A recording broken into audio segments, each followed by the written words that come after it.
What's up, guys? Today's reading is from Proverbs chapter 12.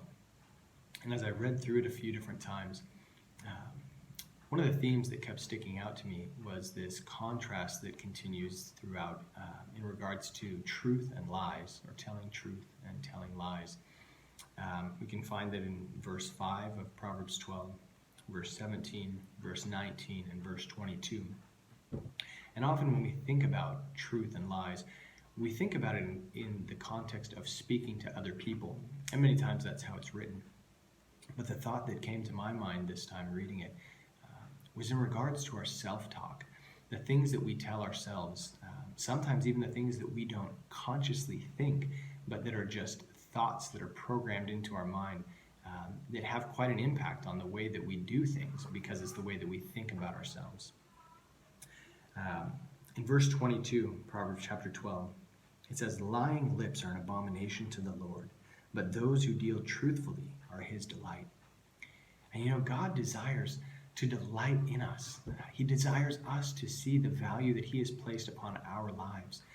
He was willing to give up everything for us so that we could have an opportunity to be with him in eternity. But so often the thoughts that we think, the ways that we view ourselves, are not in line with that value that he has given to us. But he wants us to rise up. He wants us to gain a better view and understanding, a right understanding of who we really are. And thinking about that in the context of this challenge, I grew up as an overweight kid. I was a fat kid, and I didn't like it. My brothers were both skinny. They both made fun of me. Their friends made fun of me. But when I looked at my family, my father was overweight, my grandparents are overweight, I just figured, well, that's how it's going to be, And so what it resulted in was very little effort in trying to change that. It was just, well, this is what it is. This is who I am. This is how it's going to be. But as I started to break free from that lie and realize that I did have control, that I could change that, then things started to change. I'm afraid of heights. And now I'm a climbing coach, and I lead people on climbing trips, up, well, I only know it in meters, but 220 meters up the side of a mountain. But I'm able to do that because I was able to get through and understand the fear that I had and what lies were dictating it. Now, fear is a good thing.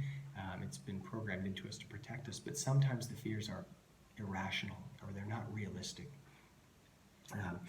And so what that's done is it's given me an opportunity when I'm going out with people and they're afraid or they're fearful, to be able to give them the positive thoughts that are needed to get through.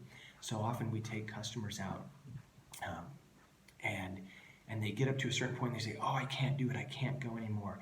Just let me down." And I tell them, no, you need to keep trying. So take a rest, take a little bit of rest. I give them some instruction, some encouragement, and then they'll continue on. And sometimes they won't make it to the end.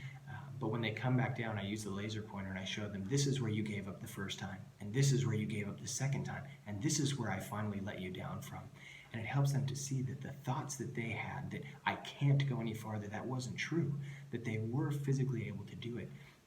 But that mental component of telling ourselves we can is very important. And that same thing goes with our spiritual life. Every aspect of our life, the things that we say, the thoughts that we think, have a strong impact.